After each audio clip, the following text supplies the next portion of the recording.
Я родной племянник Лонгина Владимира Денисовича. Все, сколько есть этих произведений, все сразу указывается, как его призвали, он сразу попал в 206-ю дивизию.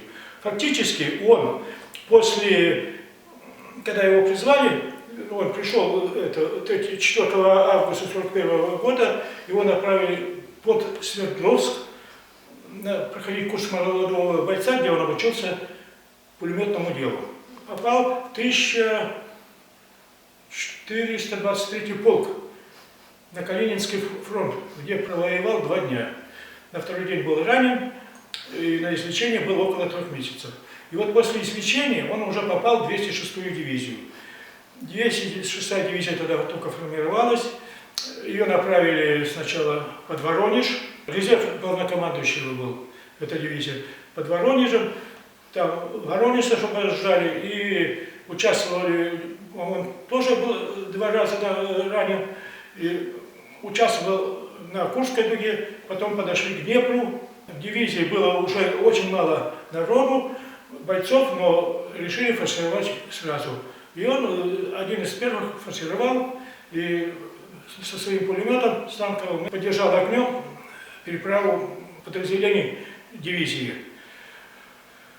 Ну, конечно, немцы огрызались. Гитлер говорил, что Днепр потекет вспять, чем русские возьмут. Но это не получилось. Так что ему пришлось форсировать Днепр 3 раза. Ну, правда, первый и второй раз под огнем. Ну, уже 3-й раз уже в более спокойной обстановке. Ну, Лонгину отчитать. Можно сказать, что был очень массовый героизм.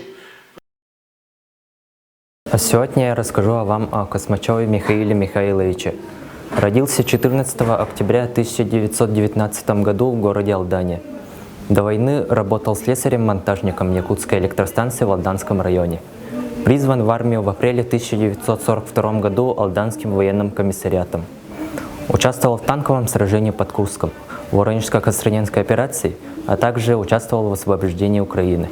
Космачев отличился в боях в августе 1944 году за город Бырлат, Факшани и Бакеу, уничтожив 6 штурмовых орудий, большое количество солдат и офицеров противника. Я его выбрал, потому что он в одиночку вышел к мосту через реку Сирет, уничтожил его охранение и артиллерийскую батарею противника, после чего удерживал мост до прихода подкрепления. Звание Героя Советского Союза было присвоено в марте 1944 году, награжден орденом Ленина. Пропал без вести в декабре, 23 декабря того же года в районе населенного пункта Соколаш. Я его выбрал, потому что очень много безымянных героев пропали без вести, и о них никто не знает. Сегодня я расскажу об Асянове Сергее Александровиче.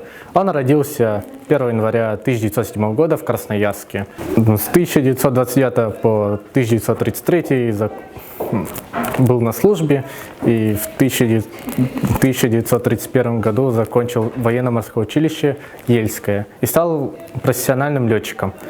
И в 1941 году его призвали в армию. К январю 1942 года он совершил более 48 боевых вылетов.